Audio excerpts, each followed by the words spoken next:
welcome. Thank you to all the Cymru readers that shared questions to be put to some of the candidates standing in this Thursday's general election. We've got 6 of them in the room. We've got 6, 7, 8 questions. Hopefully we'll get through all of them in about an hour. And I'm going to now introduce you all to each of the candidates in turn.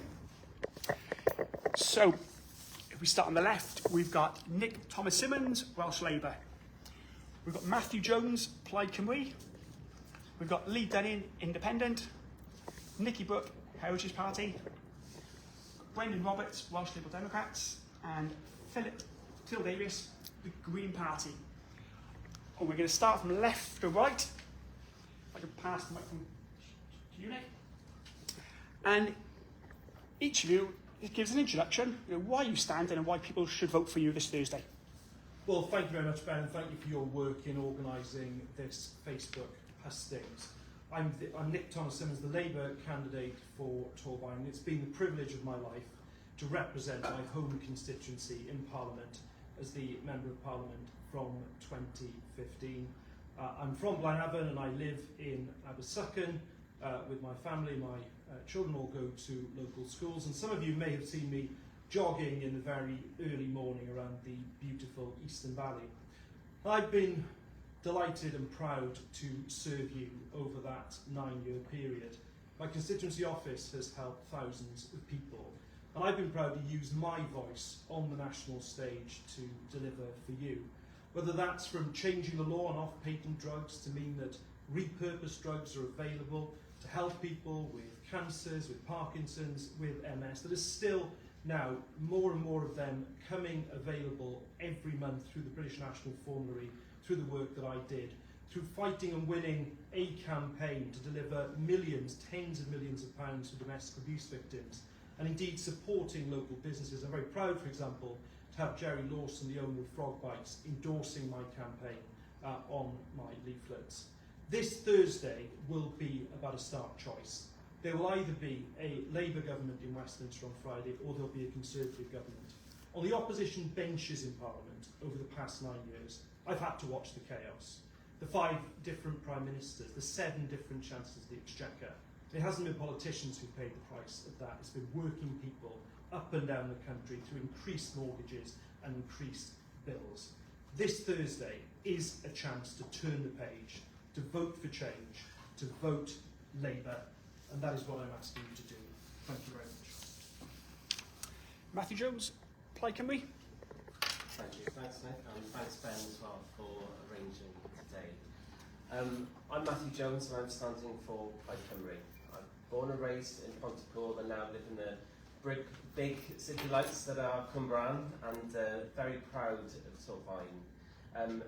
In my work, I work with Plaid Cymru to hold the Labour government in Cardiff Bay to account. What we've seen over 25 years is escalating waiting times. And yes, a lot of the issues that we face as a country are down to the Tories, the way that they've run the economy into the ground and made life harder for every single person in Torfaen. But we've been told, and we will be told again, that this is a change election. And it is a change election. We will have a change of government, whatever happens. The question for us here in Torfaen is, what kind of change do we want to see? 25 years of a Labour government in Cardiff. Labour doesn't mean change for us, with the greatest respect to Nick. If we want someone who's going to stand up for Torfaen, champion everyone in Torfaen, and not just say yes to Keir Starmer over and over again, then we have to make a change.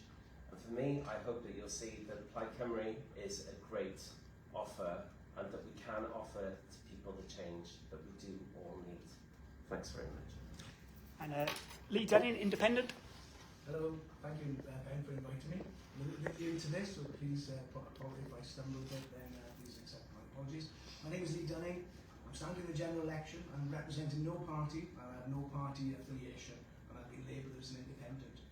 I've been employed as an engineer in British Rail for 37 years, and I recently retired from there to start my own small business. I've settled in Cymru and I love living in Torfaen. I'm standing in the election because, like most that I speak to, I've become frustrated and disillusioned with the main party politics and I feel they've become disconnected from people with a lack of transparency and honesty, and questionable representation of their sponsors and donators. I'd like to see an MP, or even be that MP, that performs as a public servant and puts the people of Torfaen first. I put myself forward as an alternative choice to party politicians, and I'm committed to working for the people to reform the way that an MP office serves the people. And to this end, I'm asking people to consider me for it. And Nikki, Brooke, Heritage Party. Thank you very much, Lee. Hi, my name is Nikki, and thank you very much, Ben, for organising this today. I'm completely new to this, and I'm actually standing because I feel that the uniparty system which we have at the moment, where power parties from either Labour or Conservative, means that we don't get any real changes. And I'm a mother of two. I'm very, very concerned about the way that this whole country is being run, and the education system, and the freedoms that are being eroded on a daily basis. It seems to be a slow creep.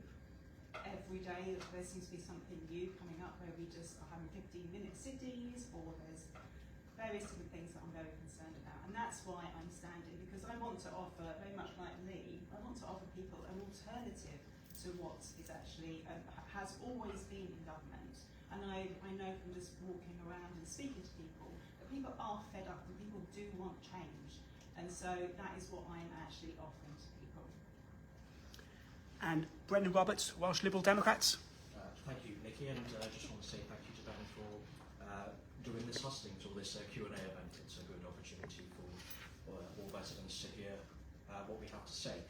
I've lived in Torfaen practically my whole life. It has been an absolute privilege to live in this constituency. I absolutely love living here, and I couldn't see me living anywhere else. I went to school here, I've worked here, and I will actually be working back in the constituency after this election. Being a public servant is also incredibly important for me. I've been a public servant since I was 18. I started out as an administrator, I became a civil servant, a local government officer, and I now work as a policy assistant in the third sector, and I myself am holding the Welsh Labour government to account for care experienced young people who need more support. So if anyone understands just how much bureaucracy there is, how much red tape there is, and just how much reform needs to be done, it is certainly myself, because I've been there, done that, and got the t-shirt. And I hope to show the people of Torfaen that they will have a true local champion through me. Thank you. And Phil Davies, Green Party. Thank you very much, Ben, for holding this event. I'm Phil Davies from the Green Party. I'm also the Deputy Leader of Wales Green Party. I was born and raised in Oakfield, Cymru, still reside in Oakfield as well. Very proud to be from Torfaen and to represent it. When people think of the Green Party, they usually think of environmental issues, but I would say equally important to us is the role of economic justice. I think it's an absolute disgrace that 29% of children are currently growing up in poverty in Wales. This is the highest rate not just in the UK, but in the whole of Western Europe. I do think that's a pretty damning indictment on both the Tories in Westminster and Labour in the Senate over the last 25 years. Bearing in mind that this child poverty rate, I think it's pretty odd that we're the only party that's actually proposing a wealth tax on assets of people with over 10 million, 1%, and over a billion, 2%. This will be revolutionary to what we can actually do for areas like Torfaen, where we have certain parts of this borough which are even higher than that 29%, significantly so in some places. So what I say to people is, don't come into this with any preconceived expectations, what you think the Green Party is, what you think any other party is. Read the manifestos, listen to us at these hustings, and vote on who you think has the best policies. We know Labour are going to win at a national level. The Tories are toast. You're free to vote for who you think has the best policies. Thank you. I'm just going to take the microphone. There was a comment about the sound, so I'm just going to pass the microphone to you, Nick, and hold on one moment.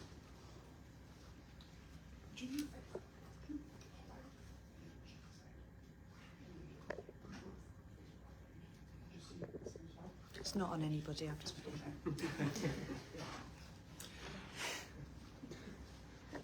That's fine, and we're going to just do a sound check, but we're going to continue with it. The first question that we have is, and we start with Nick Thomas-Symonds, Welsh Labour. What would you say is the biggest issue facing the people of Torfaen, and what would you do as his MP to resolve this issue? Well, look, the biggest issue facing people up and down Torfaen is the cost of living crisis. I've not hundreds and hundreds of people, even in the last few weeks in Torfaen, and there's no doubt what people are saying to me on the doorstep, that they are really, really struggling.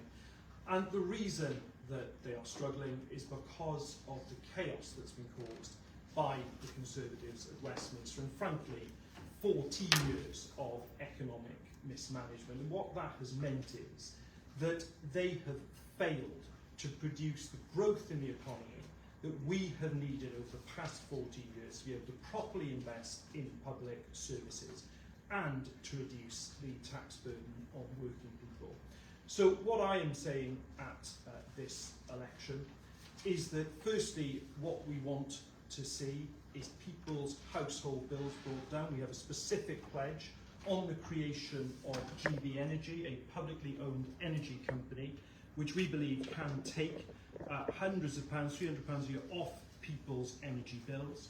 Secondly, we will deliver economic stability that will keep inflation as low as possible. Never will a Labour government experiment in the way that Liz Truss's government did, for which working people up and down this constituency and all over the country are paying the price.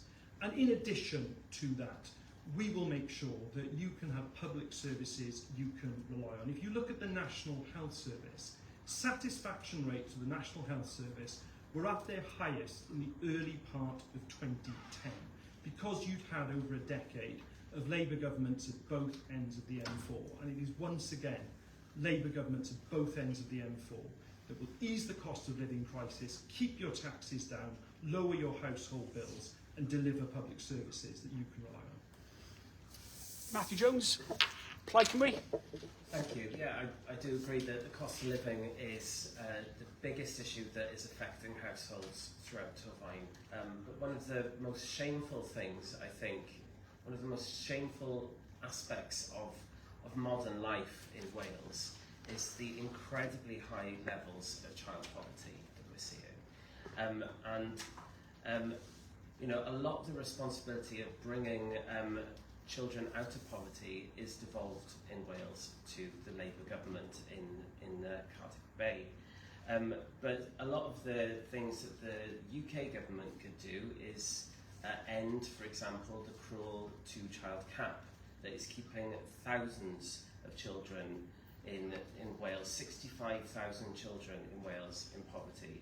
13% of children in Torfaen are affected by this two-child cap. And if this was taken off, thousands of children could be brought out of poverty overnight with the benefits that they'd be entitled to. Now, we have the cruel Tories brought this in, we can all agree on that, but Labour have committed to keeping this cruel policy. And if we had a government that wasn't wedded to continuing Tory austerity, because that's what we're going to see, either £18 billion worth of cuts or taxes going up, that's what's been said by the IFS, then you know, where's the compassion in government? Where are the people in the government that's going to be incoming calling for the benefit system to be used to help people who drastically need it?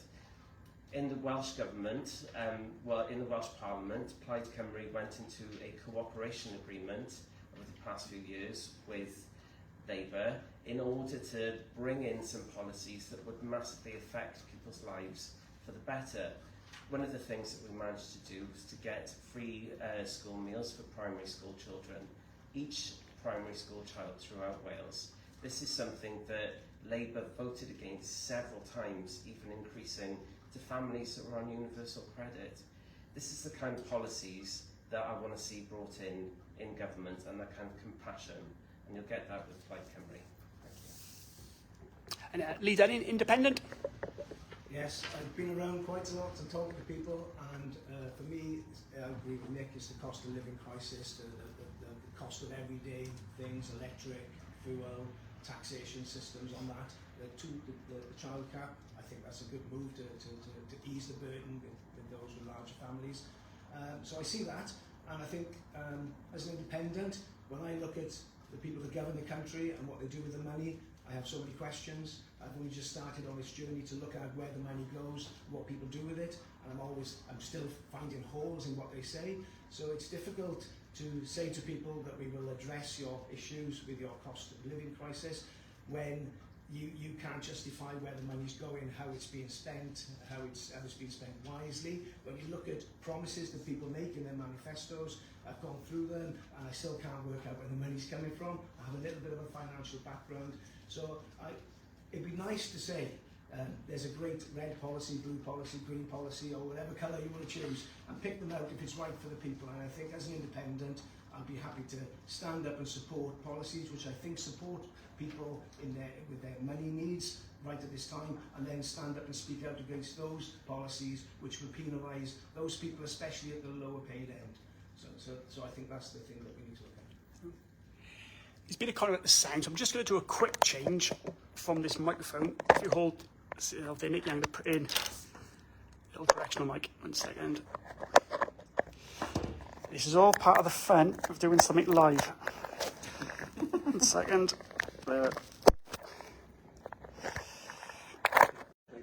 It's just to do with the distance of the Bluetooth. It was fine when I was talking. I'm just going to pop that in there.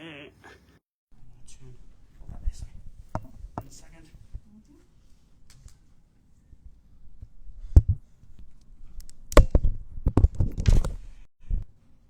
So, Nikki, Brooke, Heritage Party.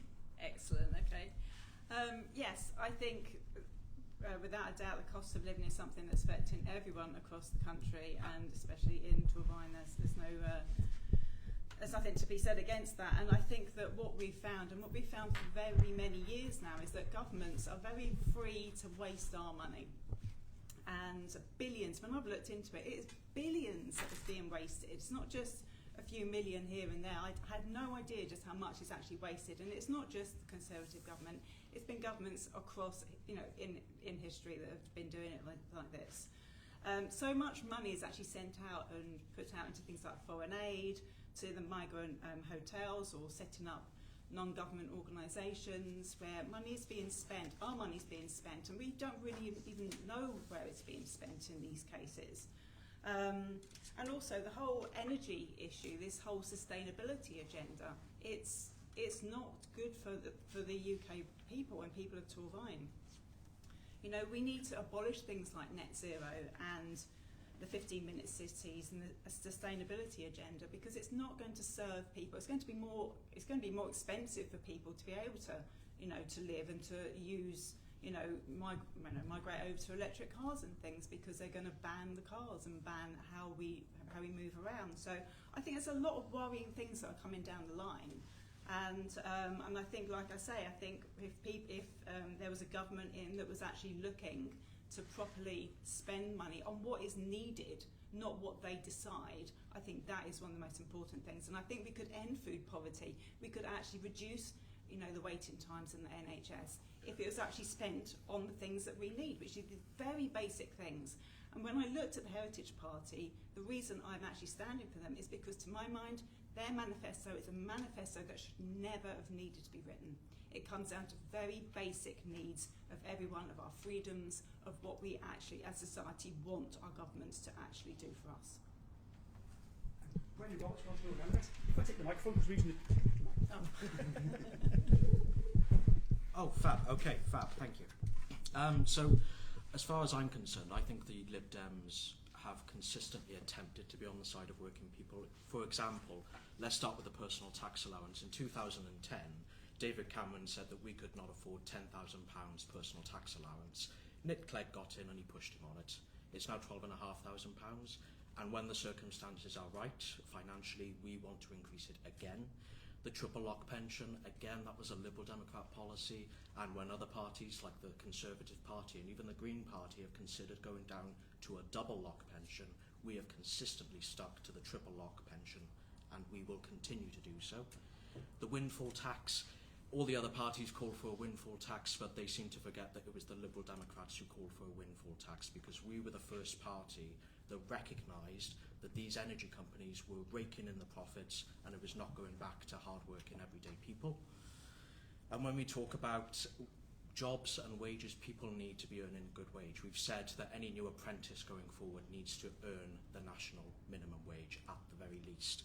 We want to pay social care workers an extra £2 on top of the minimum wage. We want to increase carers allowance per week by £20, and we will take the 2-child limit off child benefit, because it is very damning to say that Labour are the party of change and yet they can't commit to something as simple as that and take 670,000 children out of poverty.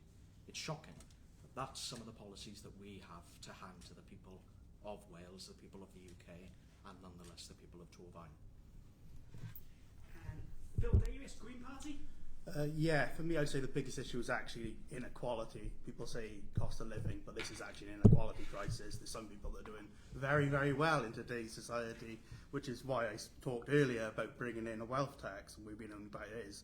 But there's lots of wealth in this country that we can spend on public services. It's just in the assets of the very rich, and none of the other parties are talking about that, which is why we want to bring it in.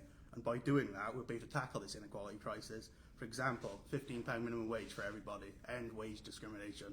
It's absolutely ridiculous. You can pay 16-year-olds and people under 21 less than you can pay someone that's older for doing exactly the same job. And also equal employment rights from day one of employment. They stop companies being able to exploit people on 0-hours contracts and other forms of insecure employment, which again is just taking advantage of people essentially.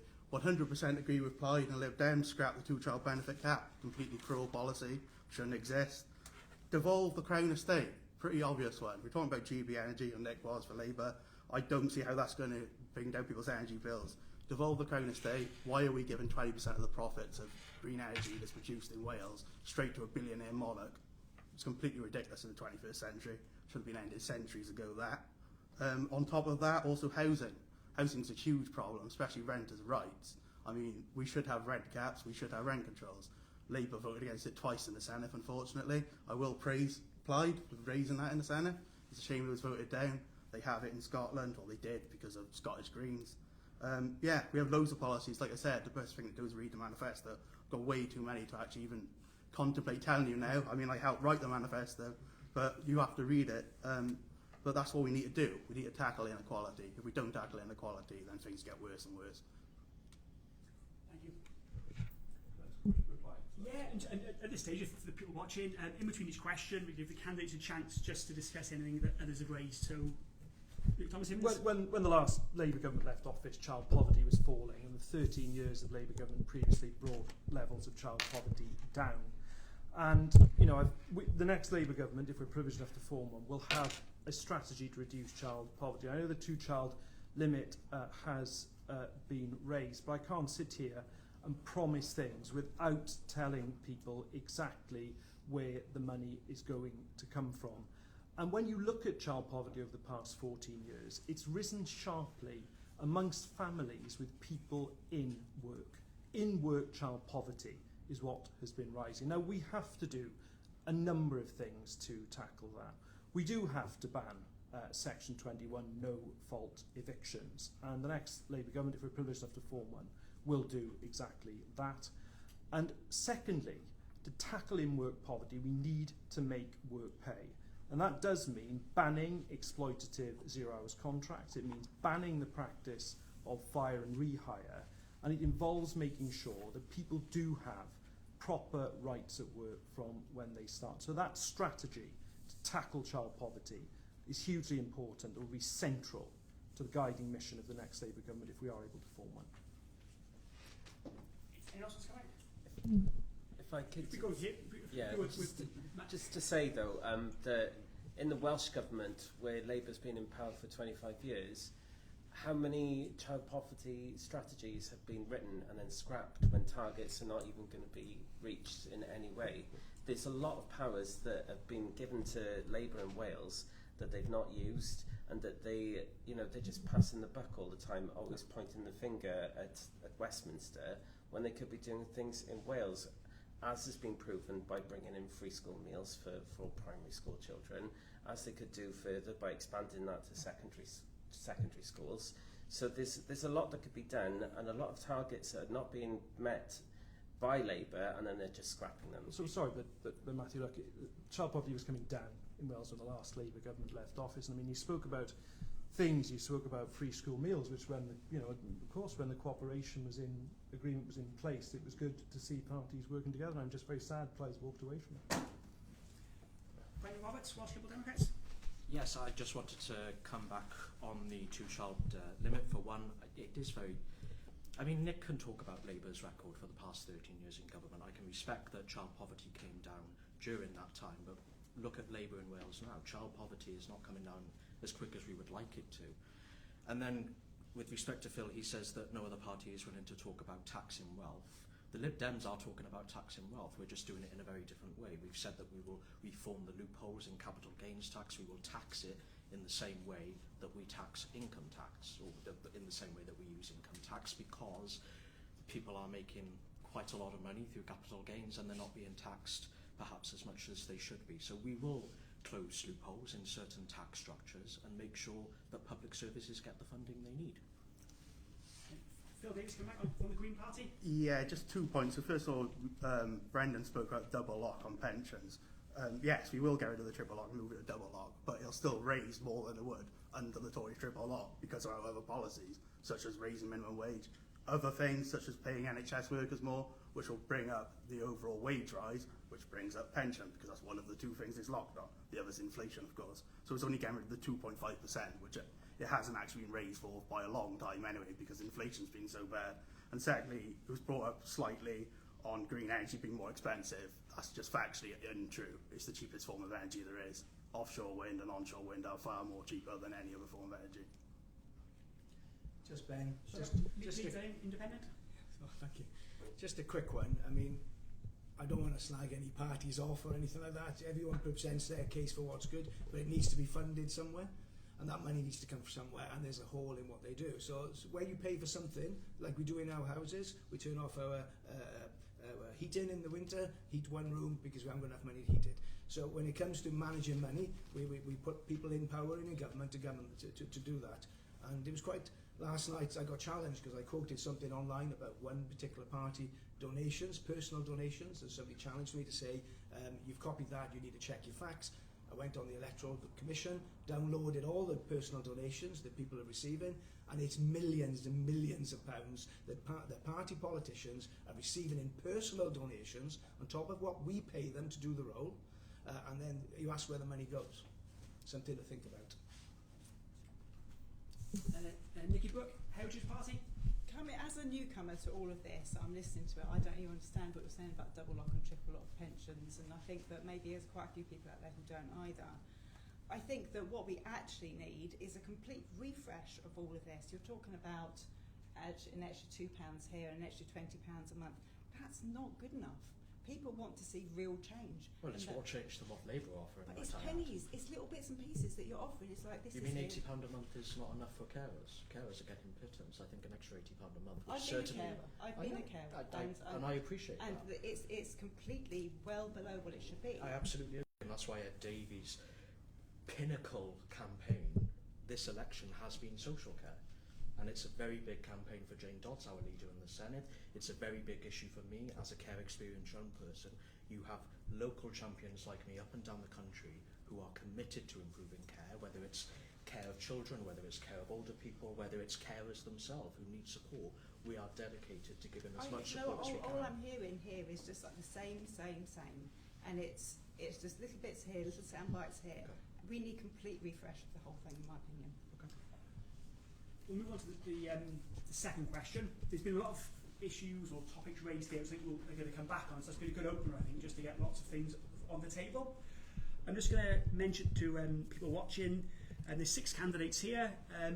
Nikki Edmunds from the Welsh Conservatives and Ian Williams from Reform UK apologised and unable to attend, but we've got 6, and I'll do introductions as we go around. Second question. Don't think it's come up yet, and we're going to be starting with Matthew Jones, Plaid Cymru.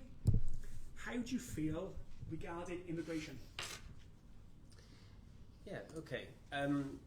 There's been a lot of talk about immigration in this election. We've probably all by now had leaflets through the door from a party that's not represented here today saying that this is an immigration election. For me, I think being someone who has unfortunately had to go to A&E quite recently, and it was during the daytime for a family member. A&E was absolutely packed, right? And if you talk to somebody who was maybe not here tonight, they might say that, well, this is because of immigration. Well, I can tell you that everybody that I talked to in that A&E waiting room was from Torfaen. They were from Newport, they were from Abergavenny, people from here. I was very lucky to meet staff who worked there. A lot of them were not from Torfaen. We have such a lot to be grateful for, that people are willing to come from countries around the world to come and help us in our NHS. I think one of the, and our care service as well, I think one of the biggest problems that we've got is emigration. If we look at what's happening in Australia, for example, at the moment, a lot of our NHS staff, because of the pay, because of the working conditions, is so much better in Australia. They're actually coming into work and seeing adverts saying, come and work in Australia. So a lot of our staff are working abroad because they get better standards of living, better pay, better quality of life. And, you know, we need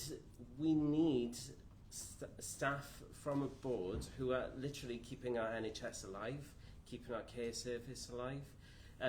They are part of our community, and I think that we need to change the way that we look at immigration.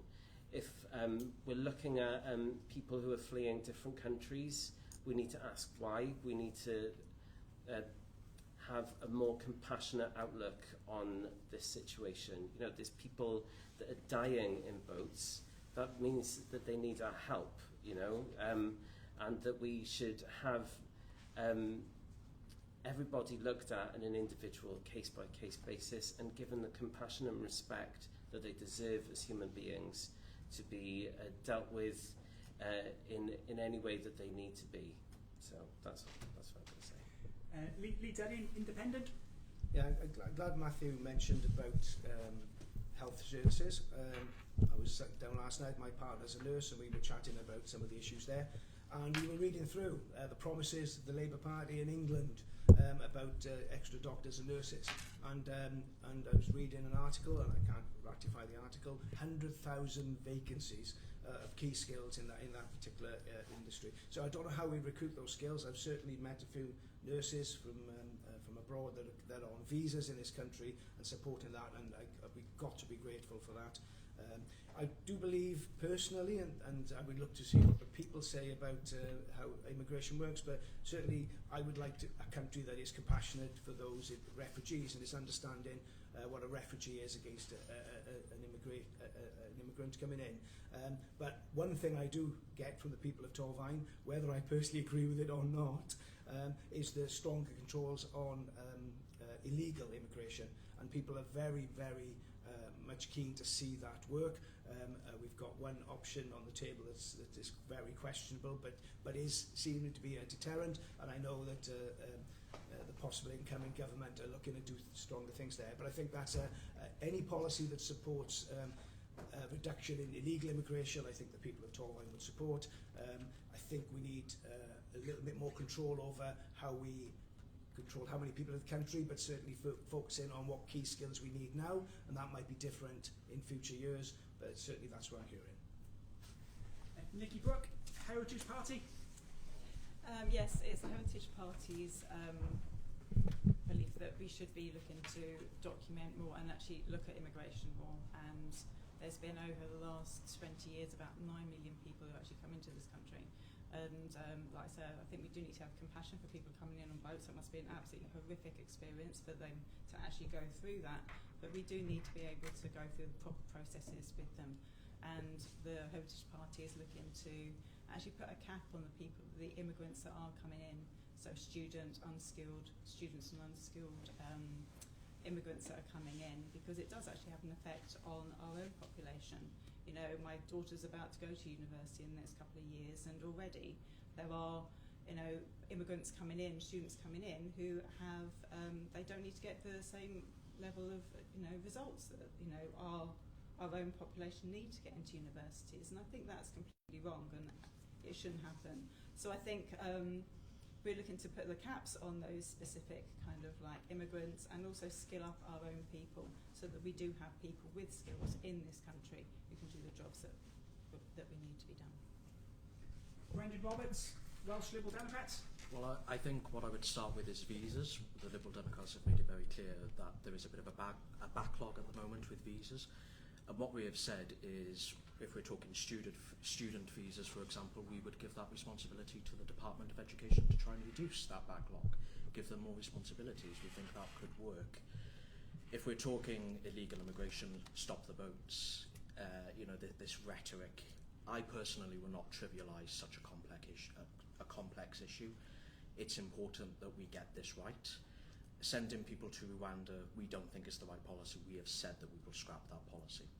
What we have said is that we will replace it with safe and legal routes. What that means is basically people in, for example, the likes of Afghanistan, Ukraine, or where there are countries that are facing the likes of war and famine or any other persecution, they will be able to apply for asylum in their respective country. And if their asylum claim is processed quickly and is accepted, they will be able to come here to the UK. That is one of the policies that will stop people coming across here illegally on boats and dying in the English Channel. That's our policy and that's what we will stand on. Phil Davies, Green Party. Well, first of all, I would say that it's important we treat people as people and not as numbers. Some of the rhetoric that's been, I would say, it's been better in Wales than it has been at a UK level from debates I've been on in the past. But it's still very dehumanising language that's being used. We have to remember these are people at the end of the day. Most people come here to work. Second biggest is to study. These are both contributing a lot, especially students, for example, pay a lot more money to the universities than UK students do, which helps those universities then invest in research, for example, and other things. A very small percentage of people come as refugees of the overall number of immigration. Obviously, we should open safe and legal routes for these people to stop people dying in the Channel. Why that's even debatable, I really don't understand. We should also process them quicker. The waiting lists at the moment are insane, to be honest with you. And we should also allow these refugee people seeking asylum here to work and pay tax so they can actually contribute to society. Why we don't allow them to do that is beyond me as well. We can also pretty easily reduce the need for people to flee their own countries by stop selling arms to countries that are currently committing war crimes. I don't know why the UK government won't do this. It's a pretty obvious thing to do. It's a pretty human thing to do. So yeah, I think that overall immigration is a very good thing for our society. Like I said, most people, it's already been discussed, NHS workers, social care, on farming. Of course, we need to skill up our own people as well, but that takes time. And it's already been discussed as well. People leaving is also a really big issue. I mean, unless we start paying people more money, make it more lucrative to actually work here as a junior doctor, as a nurse, why would they stay? The weather's much nicer in Australia, the housing's much cheaper in Australia and other countries, so obviously they're going to leave. I guess you'd go on to a wider problem where you could say we're taking nurses and doctors from countries that need them themselves, currently going through conflicts, or some countries in Africa that have problems with their health services, which is a real problem, which is why we need to invest more money in training people up, but that'll take time. But the issue around refugees especially is really overblown. If you look at the proportion of people coming here as refugees, it's tiny, and we take a tiny number of people compared to other countries of a similar size to us. So treat people with fairness, treat people with love, and everything will be good. If you carry on down this route, it's going to get very, very nasty very soon, and we've already seen children dying in the Channel. That needs to be stopped immediately by opening those safe and legal routes. Nick Thomas-Symonds, Welsh Labour. Thank you. Well, I've been very, very proud of the role that people in Torfaen have played in safe and legal routes, and I've been privileged myself to welcome refugees from Syria in the past who are fleeing the civil war there.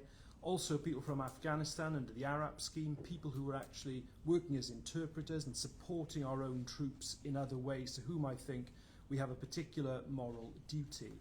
But also the Homes for Ukraine scheme, when people in Torfaen actually opened up their own homes to be able to offer safety for people who've been affected by Putin's illegal invasion of Ukraine. So I'm fully supportive of those routes. I'm very proud of Torfaen's role in them. Now, I want to deal first of all with regular migration and the migration system. And I totally agree, by the way, it's about human beings and compassion. And the net figure of around about 685,000 will come down. But in that system, what we actually need to see is the end of exploitation. Too many people have been recruited from overseas and they're not given appropriate employment rights. I argued, for example, for the end of the 20% discount, where people from overseas were being recruited and paid 20% less than people recruited here. But we also have to task the Migration Advisory Committee, which looks at different sectors of the economy and their skills needs, with making sure that it's not only about recruiting from overseas, a superb job though the people who come here do, but that we also have a proper sector-by-sector skills plan for our workforce here. Now, on irregular migration, I've been down to Dover. I've seen these tiny craft that people arrive in on the English Channel in some of the busiest shipping lanes in the world. I've been over to the French side and seen the work that is being done on the beaches there as well. I think we have to scrap the Rwanda scheme. It's a gimmick. 2 volunteers, 3 Tory Home Secretaries are all who've gone to Rwanda on that scheme.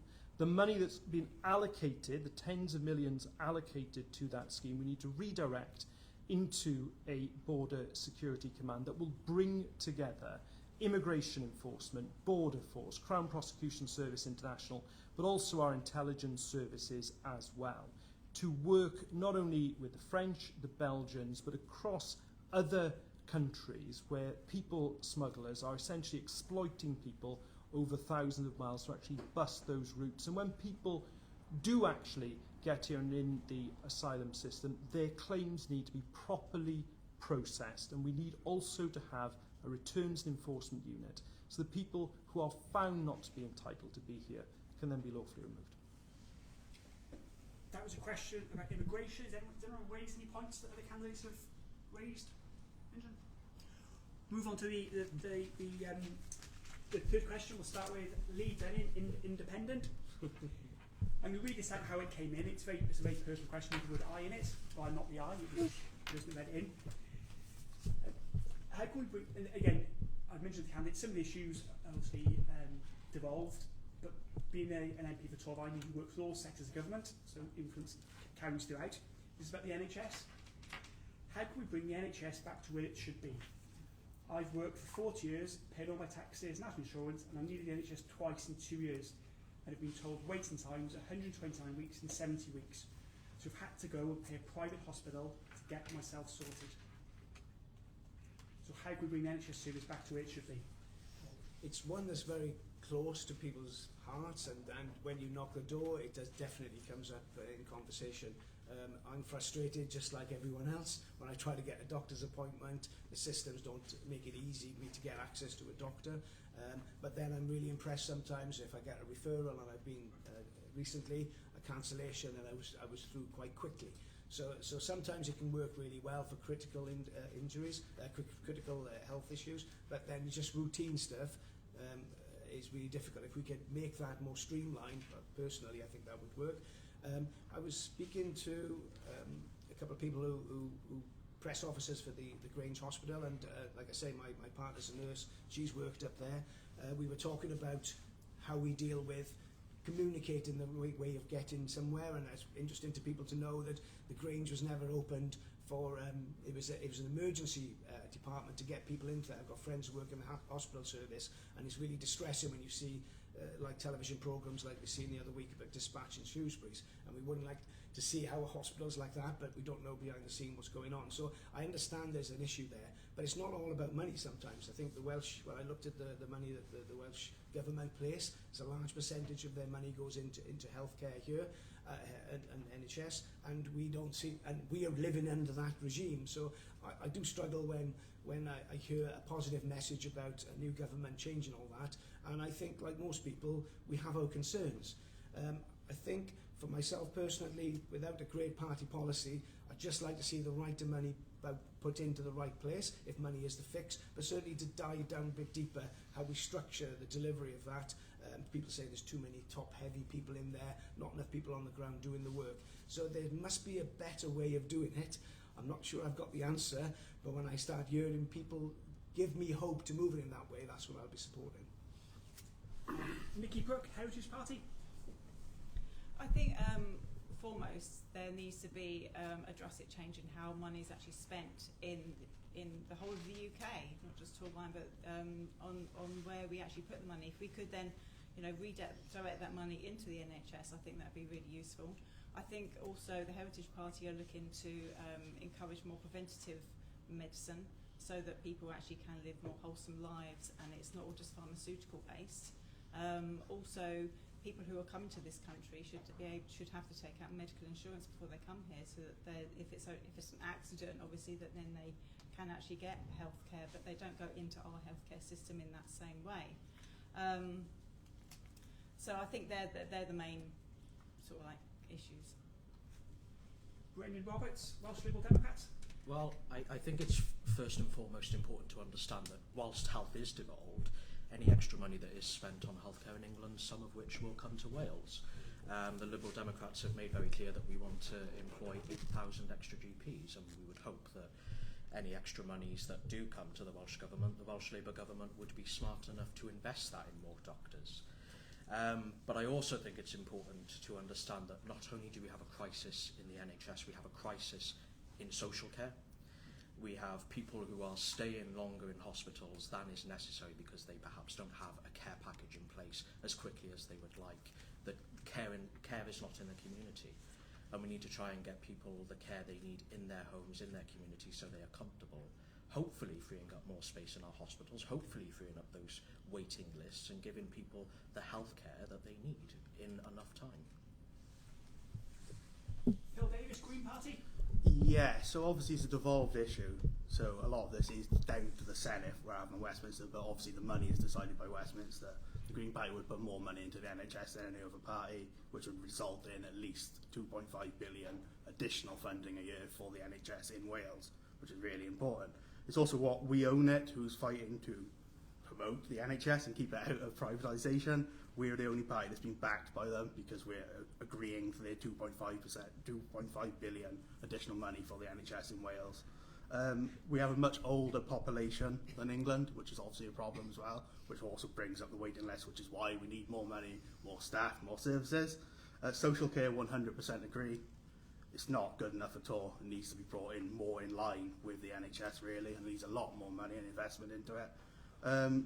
It's a hard thing to say because it is mostly devolved issue, so it's mostly coming down to money that we can actually do as MPs for you. A lot of this is down to how the Senate decides to spend that money in Wales then. I do agree that more preventative measures are also important. They'll bring down a lot of, especially people are waiting on certain injuries, for example. Also, if we become a better society in terms of public transport, active travel, for example, a lot of lung disease is caused by air pollution. So if we bring that down, it should help people, especially children. Some of the most deprived areas, the most polluted areas are in Wales, and unsurprisingly, that's where you see the highest rates of asthma and things like that. So we need to invest in public services more broadly to help the NHS, but the most important thing is actually put the money in and pay the staff more so they actually stay here rather than deciding to move abroad. Nick Thomas-Symonds, Welsh Labour. Well, look, my first message to anybody who works in our National Health Service is to say thank you. I've spoken publicly before about my young son, who has a chronic kidney condition. So unfortunately, I've seen a lot more of the inside of hospitals than I otherwise would have chosen in my life to do, including 3 inpatient stays in the last 12 months in the Grange Hospital. And the care, by the way, he was given was quite magnificent. Now, I would say, first of all, that the Member of Parliament for Torfaen should be an advocate for the people and patients here in Torfaen. That's why I, together with other Gwent MPs, have advocated for the rebuilding of the A&E at the Grange Hospital so that it does have a larger capacity, and that is proceeding at the moment. It's really, really important that that project is completed for local people. Looking more broadly at the National Health Service, it clearly needs an initial injection of cash to tackle the waiting lists that exist all around the UK. People do these England-Wales comparisons. There are some areas, for example, on mental health with our 24-hour helpline where Wales is ahead. There are other areas where you could say perhaps England or even Scotland or Northern Ireland does better. But I want to see a better NHS all around the United Kingdom, funded by a very simple principle that people who live here should pay tax on all their assets and income. Yes, we would tighten up the loopholes in the Conservatives' non-dom tax policy. We'd also tackle non-payment of tax. The National Audit Office says there's around about £5.6 billion of unpaid taxes. That is money that can be brought in to tackle the waiting lists in our NHS on an urgent basis, something we'd look to do in a first Labour budget in the autumn if we were lucky enough to be elected. But in addition to that, we are clearly going to have long-term reform in our NHS. Technology is going to transform the NHS. That's why we need more scanners.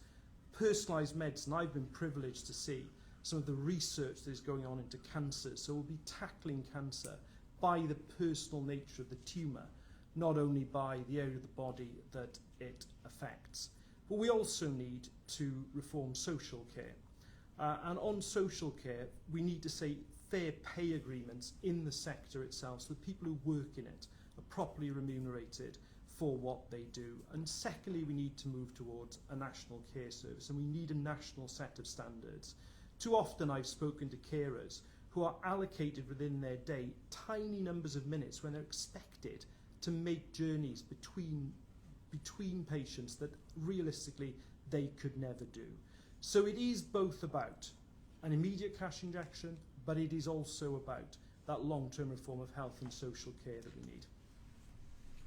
Matthew Jones, Plaid Cymru. Thank you. The NHS in Wales, the NHS in Wales certainly needs more money, but I think one of the main problems that it's facing is a lack of people taking responsibility over its management, particularly thinking about Cardiff Bay, thinking about the Labour government, where we've seen the Minister for Health recently holding a sign saying, modernise the NHS. Now, she is the person in Wales who is responsible for modernising the NHS. There's no point pointing the finger down to the Tories and saying that they've not done it when that is her job. In so many respects, there's been mismanagement. There's been no proper staffing strategy from the Welsh Government. There's been no cancer plan, despite several cancer charities asking time and time again for a cancer plan. The Labour Government have said no. We desperately need more support for mental health. It's something that is affecting so many different people, especially after COVID. There's a huge strain on people, and we need those services there. But they're nowhere to be seen. Waiting lists are huge. People are calling and they're not getting the support that they need from their doctors. Mental health is such a huge thing we need to deal with. But when it comes to the issues that we've had with staff going on strike recently, staff want fair pay, yes, but they also want better working conditions. Something like, this is why a lot of nurses and doctors are going on to become locum doctors and nurses, is because when they work privately, they get that flexibility. They can work when they want.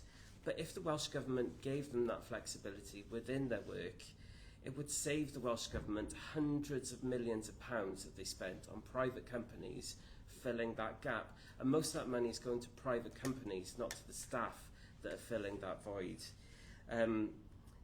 There's a huge issue in social care. We need to have a proper plan. We need all parties to get together and independents to work on a proper strategy, because there's so much. People use the phrase bed blocking, but I think that's disrespectful, really. There's people who are ready to leave hospital, but they need that social care package. But it's just not there because there's so much strain on social care. If the government really invested in social care, made it a career for people, not a job that's so badly paid, and also the Welsh Labour government did go through a phase of voting against banning 0-hour contracts in social care, which Plaid Cymru was calling for. So there's so much that needs to be done, but it all comes back to the people at the top taking the responsibility. And we've had the Welsh Government Minister saying in the Senedd, when there's been debates about health boards in a terrible state, that it's not her that makes the decisions. Well, who does if it's not the Minister for Health? So that's what we need. We need people taking responsibility from the top. Thank you. Is there anything any candidates want to raise? Other candidates have raised? Lee Dunning, independent. Thank you. That puts me off when you say that. That's okay. I was looking in the Labour manifest because I did have a quick look on Welsh. I'm new to this, so I looked at their forecast budgets for this current year, and quite rightly they claim there's a shortfall, 1.3 billion in real terms, and I was hoping that a Labour manifesto would make good some of that shortfall in its effort to support what we do in Wales, in our government in Wales, and we do put a large proportion of our money into Welsh into NHS service here.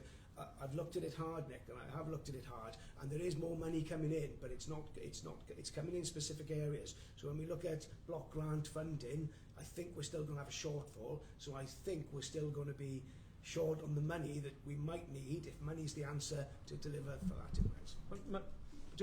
On an answer to that, the issue we have is we've got a 2021 settlement from the UK government that's obviously been eroded by the substantial levels of inflation, which has clearly massively reduced its real value. Now, I absolutely argue for more money in the NHS, and I said it very clearly how I think it should be funded. What I certainly wouldn't do is make, to your earlier point, Lee, I wouldn't make unfunded commitments, because I think people need to know where the money is coming from. You do need an initial cash injection to reduce the waiting lists, but I think you also need long-term reform in the ways I've suggested. I think technology will transform the NHS. I think we need social care reform and a set of national standards going forward, but also the huge revolution that is going to come in personalised medicine as well, which I think are the things that are going to put the NHS on a stable footing for the future. But just to respond on that, I think Matthew picked it up, isn't it? We can blame one minister for not delivering. It's a big problem, and I think if you work closer with everyone works closely to resolve those issues, I think we'll get a better solution than relying on a party policy to drive through.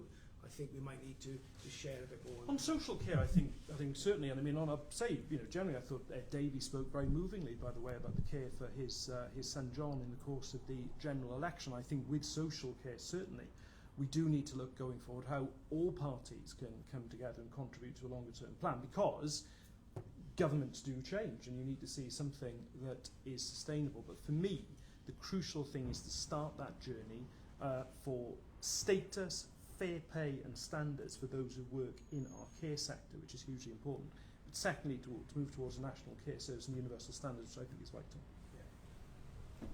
Brendan Roberts. Yes, I just want to come back in on the point that was made about all parties having to work together. That isn't our manifesto. We don't care what political party you are, what political allegiance you have, because social care matters to so many of us. We just want a solution to social care. That's just what we need. Whether you're Labour, Conservative, Lib Dem or any other party, let's just come together, put our minds together and come up with the best solutions that we can to improve social care.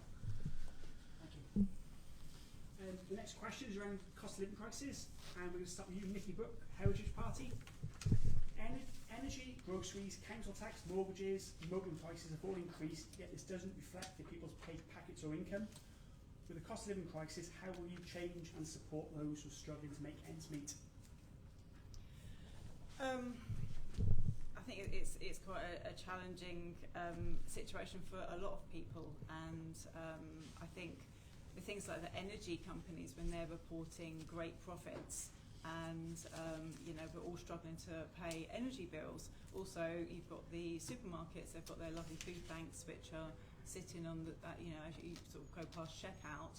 They're reporting these great profits as well, while people are really suffering. And a lot more people are now relying on food banks. This is not how we should be living in the UK. In some ways, we're more like a third world party than third world country than we are. The great nation that we should be, or we believe that we are. There's lots of money out there. It's being misdirected, and I think we need we need massive reform here. We need to change things, completely to be able to support the people of the UK and Torfaen, and I think it's going to need a big shake-up. Brendan Roberts. Yes, Thank you. So the first thing I mentioned earlier was we were the first party, or one of the first things I mentioned was we were the first party to call for a windfall tax, because we recognised immediately that these energy companies were raking in billions of pounds of profit, and it was not going back into the pockets of ordinary people who are struggling to pay for their everyday energy bills, whether that be gas or electric. And Nikki mentioned about how we need to stop net zero. I don't think we need to stop net zero. I think we need to support people to transition to net zero. And that's why we have said that we will introduce electric car subsidies again, because electric cars still are expensive for the vast majority of people. We've also said that we want to implement a 10-year emergency upgrade programme, so for those on the lowest incomes can get free installation, and they can also get grants for a heat pump if they so wish. We also want to give more incentives for people to put solar panels on their homes. And the benefit of all that is if you have a heat pump, if you have free installation, if you have solar panels, you are more or less reducing your energy bill over time. And that's the benefit of doing all that. That's the thing we need to understand. We've said about the windfall tax, we want to do that so we can reduce energy bills. And like I said, when the time is right, financially, we will increase the personal tax allowance again. We will again scrap the 2-child limit on child benefits. So there are an array of policies that we have in place to at least put a little bit more money back into people's pockets going forward. Labour's Green Party. So I've already touched on quite a few things already in previous questions, but it comes back to this fact that we keep going back in national debates of saying there isn't the money to do this. We seem to be heading back into austerity politics, which I completely disagree with. We're supposedly the 6th biggest economy in the world. There's a lot of money in this country, but it is tied up in the assets of the super rich, and the other parties aren't talking about taxing these assets. So unless you do that, you can't invest in the public services that you need. But what we can do for people with cost of living crisis, retrofit people's homes so their energy bills are lower, bring the big 5 energy companies into public ownership, bring utilities back into public ownership. Why on earth we have a water company that's supposedly not for profit in Wales? If you look into there, you'll see it quite clearly isn't not for profit, but that should be brought back into public ownership and bring people's water bills down. Like I've said before, £15 minimum wage, £40 uplift a week in universal credit. These are all things that will improve people in this so-called cost of living crisis. I prefer to call it a cost of capitalism crisis because, again, it isn't a cost of living crisis. There's plenty of people with lots of money in our country that just isn't fairly distributed because people don't pay tax on assets. And Nick Thomas-Symonds, Welsh Labour. So I think it's very similar to the opening theme that we had in this hustings, and it is an absolutely critical issue, and we do need to be doing all we can to reduce the burdens on families. So first of all, our economy has to be on a secure economic foundation. We think of the 49-day premiership of Liz Truss, where she refused to allow the Office of Budget Responsibility to look at her financial plan. She sacked the Permanent Secretary of the Treasury, started denigrating the role of the Governor of the Bank of England, all of which caused huge turmoil in the markets, lost this country tens of billions of pounds, and people across this constituency and up and down the country are still paying the price of it in higher mortgages and in higher bills. So a Labour government, if we're privileged enough to form, will never take that risk. And we will lock in the role of the Office of Budget Responsibility so that you, the public, will know about the credibility of our fiscal plans. Second, we will work to reduce your bills. We will tighten up the loopholes that are in the Tories' weak windfall tax policy, where the oil and gas giants are making billions of pounds worth of profit. We will tighten it up both in terms of the rate it's charged at and take away all the investment loopholes that are in it. And we will use that to have a publicly owned energy company, GB Energy, together with a national wealth fund to create the jobs of the future in carbon capture and storage or in alternative energies, and really to try here in Wales to mine the potential of the Celtic Sea. And we'll also have a warm homes plan, because I agree actually that there needs to be more energy efficient homes up and down the country. And our aim is to take several £100s per year off people's energy bills. And thirdly, we will want to create high quality jobs through that National Wealth Fund in those jobs of the future, in upgrading our ports, in the electric cars and the gigafactories of the future, but also to ensure that when we create jobs, we make work pay. That is why we will ban exploitative zero-hours contracts, we will ban fire and rehire. We will make sure that people do have those protections from unfair dismissal at an early stage. Matthew Jones, Plaid Cymru. Thank you. Yes, I agree actually with Phil that this is a cost of inequality crisis. I'm really saddened to think about how many food banks that we've got, not just in Torfaen but across Wales and across the UK. You know, with the rate that banks are closing on the high street, we've got more food banks in Torfaen than we've got high street banks. I think it's an absolutely awful state of affairs. So one of the aspects I think I could concentrate on tackling the cost of living, the cost of inequality, is to bring down the cost of energy. So one of Plaid Cymru's policies is to devolve the Crown estate. So Phil's already mentioned it, it's a policy that the Greens have got as well. We want to see powers over the Crown estate, which is the seabed around Wales and lots of land in Wales, which we could potentially unlock for renewable clean energy in many different ways. But we've been held back from being able to do that for so long by the UK government. For example, the Swansea Bay Tidal Lagoon is one energy project that could have, if it was done, for a cost of, it sounds a lot, but in the ballpark of £1 billion. Don't get me wrong, I know that's a lot of money, but if that had been done, then that's the kind of project that could, for generations, provide clean energy, potentially for free for 90% of people in Swansea. Obviously, you know, if that would have to be spread around so we could all feel the benefit.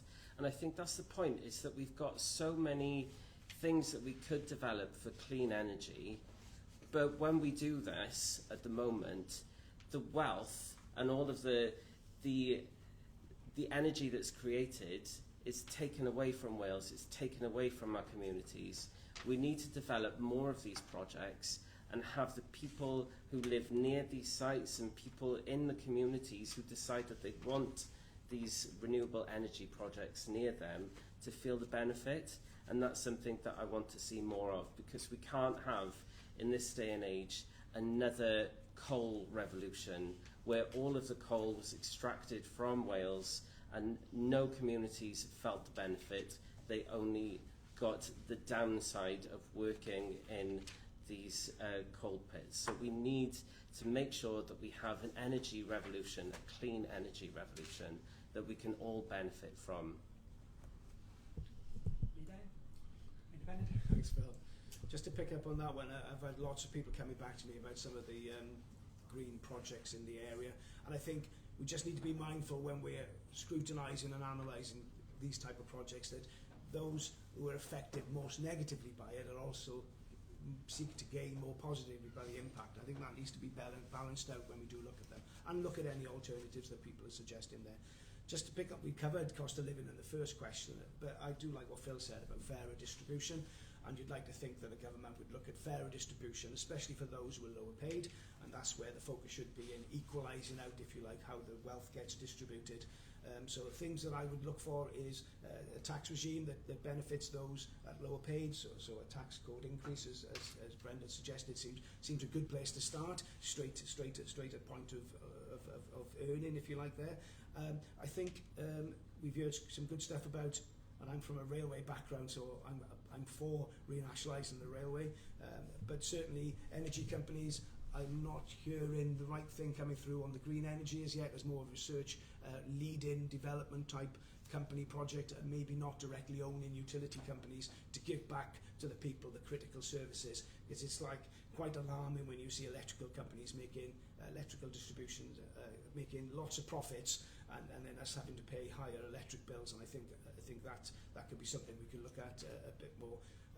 Wales has a devolved income tax system, and nobody likes to talk about putting tax up, but certainly if you make it a fairer distribution, what's wrong with dropping taxes at the lower bands and then increasing them at higher bands? It's certainly that I think most people would like to see, if they've got more money going into a government system that they believe can deliver better services in those areas.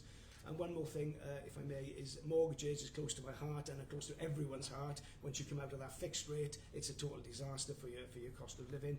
And I think the government lends out money in bonds, etc. And I can't see why we couldn't have a scheme, maybe in Welsh Bank, that at least can support lending money to individuals for a longer term fixed rate through the term of their mortgage, so they know where there are increases aren't going to affect them. So it wouldn't be difficult to get a 3 to 5 to 6% rate of some description that's term, and I think then people can fix their costs for the long term to get into the housing market. Does anyone want to come back at any points there? Brendan, Nikki, then Phil. Okay. Yes, I just wanted to come back on, we were talking about water companies, and it's a big policy for the Lib Dems, because we're quite shocked about all the sewage dumping into our rivers. We have made it very clear that if any water company continues to dump sewage into rivers, we will fine them, and we will ban the bonuses of any water company CEOs. Now, in Wales, it is a non-profit, so it's already publicly owned, or so we like to think it is. But it is a big policy for us in the Lib Dems, where we want to turn all water companies into public benefit companies, where local people have a say in where the money goes, how it's invested, because our waterways are not getting the investment they need, which probably explains why all these water companies are dumping sewage into our rivers in the first place. Nikki, Brooke, Henry's Party. I'd like to touch on a few things. Matthew, you did actually mention about the coal-fired stations in Wales, and the Welsh people not benefiting from that. And I think that's actually just something that we would look to address in the Heritage Party, because I think any small amount of research into the whole renewable energy and the climate change agenda will show quite easily that there isn't a climate change emergency. We do have a climate that's changing, but that's, if we look across like the a period of time longer than what we're actually shown, you'll see that this is like a natural effect. And as the UK are only actually emitting 1.1% of the carbon dioxide emissions, even if carbon dioxide, which is a naturally occurring gas, was to blame for all of this climate emergency drama that they're talking about, we are only emitting 1.1% of it. If you look at China, they're opening up coal-fired stations all the time. They emit 28% of the carbon dioxide of the world. So us, no matter what we do with renewable energy or the climate change net zero plan that there is, we can't affect this. And what it is doing is affecting the local people. It's affecting the people of the UK, because we're having to rely on things like solar and wind, which are unreliable, and the energy companies are putting so much investment into these unreliable technologies, and what we need to be doing is actually putting investment back into local coal-fired stations, nuclear energy, and things which are actually going to benefit the people. Yeah, I'll be very quick because I've got 4 points. First one was just to make it clear to people on the Crown Estate, the profits that most recently released are over £850 million, so that's going to Westminster and directly to the monarch, which we could reinvest back here instead if it was devolved to Wales like it is in Scotland. It's projected to be over £1 billion this year as well. Secondly, renationalisation of the railways, 100% agree with that. Ideally also subsidise the pricing on it so that people can actually afford it. Over a longer term, we'd love it to be free, but we're not going to promise that right now, of course. But yes, make it much cheaper. Sewage companies, 100%, but this is why we need water in public ownership, and Welsh Water is not publicly owned. It might be nominally not for profit. You can look up Bylines Cymru and my name and read an article on it. I won't go into the full details, but yeah, look that up.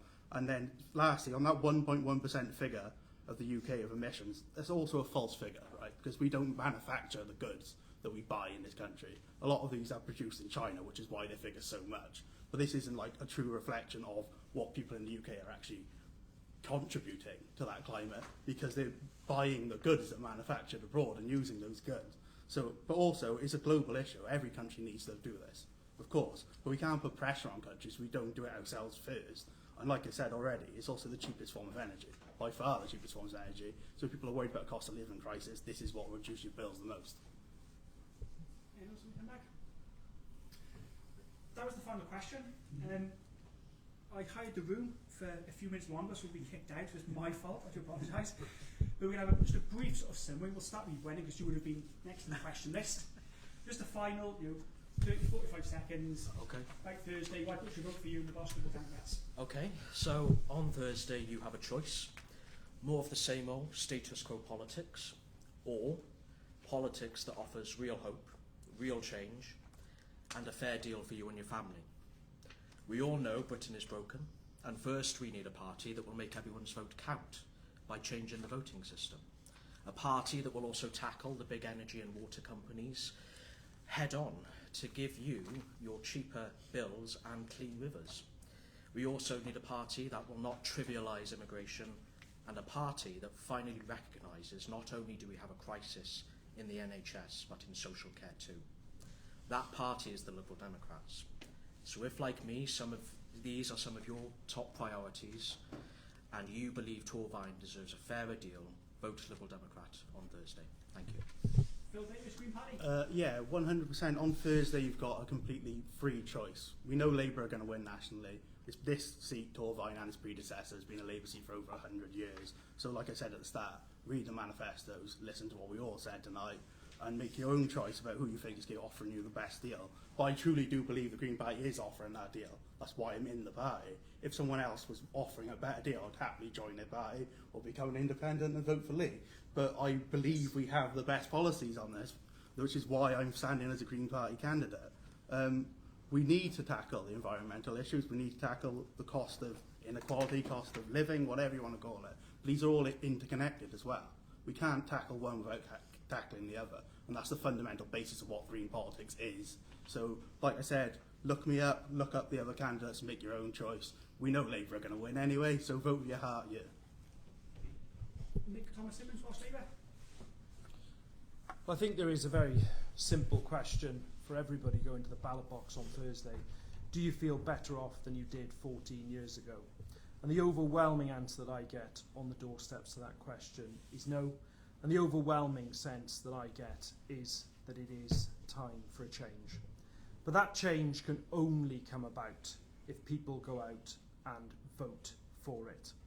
And the change that Labour offers is built on, first of all, a solid economic foundation. We will never take risks with the public finances that leave working people paying the price. We will have switch on GB energy, have a mission of clean energy until 2030, so that not only can we bring your bills down, it means that we have energy security against the actions of dictators like Vladimir Putin and others when we were left so exposed here in the UK when there was the illegal invasion of Ukraine in 2022.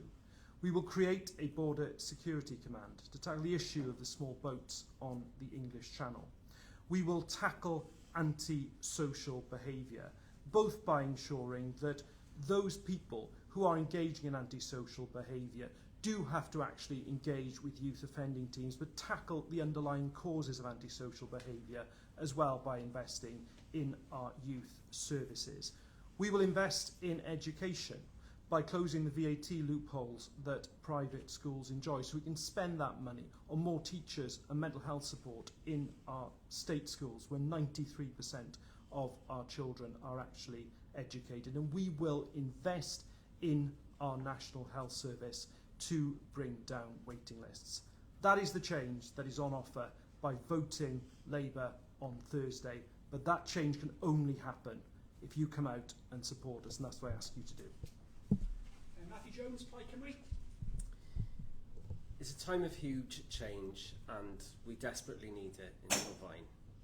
The Conservatives have crashed the economy and they've made life harder for all of us, every single one of us in Torfaen. We need a real positive change in Westminster and we need someone who's going to stand up and speak for Torfaen. We know that Labour does not represent change for us in Torfaen. We've had Labour representatives for over 100 years. We do need a real change. I'm very proud that my worldview has been shaped by the people who live in this community, of fairness and equality, of duty, and of helping those who need the most help. It's led me to see that we deserve better from our Westminster parties. The cost of living crisis has been disastrous, and so many people are having to use food banks, even nurses. And I was totally shocked to see that Keir Starmer was banning his Labour front bench from even attending picket lines where nurses and doctors were calling for a fair pay settlement. We know that Labour are committed to the same spending plans as the Tories. That's more cuts, more austerity. That is not change. What I want to do as your Plaid Cymru representative is build a coalition of people in Torfaen who want that positive change, a positive change from Labour and the Tories. However you voted before, whether or not you've even voted before, this election, vote for a positive change in Torfaen, vote for Plaid Cymru. Thank you. Lead Independent. 6 weeks ago, I wouldn't have believed it if you told me I'd be sitting here talking on Facebook to Torfaen voters, but I've stepped forward and put my name on the voting paper. I feel disillusioned with main party politics. I feel they disconnect from us and they don't understand how we think and how we work. So I've decided I would stand as an MP. I believe an MP should stand for the people, not for their self-interest or their financial supporters. Whoever from the 6 people here and the other 2 candidates gets voted in, there'll be more people who didn't vote for them than actually voted for them, in all probability. So we've got a responsibility to serve in that office, to represent all the people, no matter what their politics are, no matter what they believe in, we represent them all. So I think there's a better way for people to be represented, and given the opportunity, I would accept the challenge of serving in that office for the forward-thinking people of Torfaen. And finally, Nicola Brooke, Heritage Party. Well, I don't come with any sound bites, but I don't come with any false promises either. You may not have actually heard of the Heritage Party before, because we're a small party, and we're a party though that will not allow any of the foreign organisations like the World Economic Forum to influence this party. We are here to protect the people of the UK, to stop our freedoms being attacked by these external organisations from different countries, bringing in false ideologies and telling us that our culture is something we should be ashamed of. We've got a great culture here, and we need to actually be proud of that again. I'm a person, I'll never ever be a politician, and you may actually feel that there's no point in voting for someone like me in the Heritage Party because I'm not going to get in, and I'd completely agree, it's very unlikely that I'm actually going to get voted in. But voting for someone like the Heritage Party means that you've got a voice to vote against the Uniparty of Labour and all the established parties that have been there with false promises, which will tell you what they want you to, or you want to hear, until they get actually voted and nothing changes. Thank you. That was the final question. There was a few I couldn't get out, and I'm pretty sure most of the topics have been covered throughout the evening. I'd like to thank all 6 candidates for attending this evening. As I mentioned earlier, 2 of the candidates, Nathan Edmunds, Welsh Conservative Party, and Ian Williams, Reform UK, were unable to attend. But thanks to the 6 that did, I think they all did it in a really good, open, friendly, respectful way amongst each other, which was sort of worked really well. And then finally, I've got to thank my wife, who did the camera work. I've got to close down and take her out for a meal now to thank her for... Let's have a round of applause for my wife, Alison. Thank you.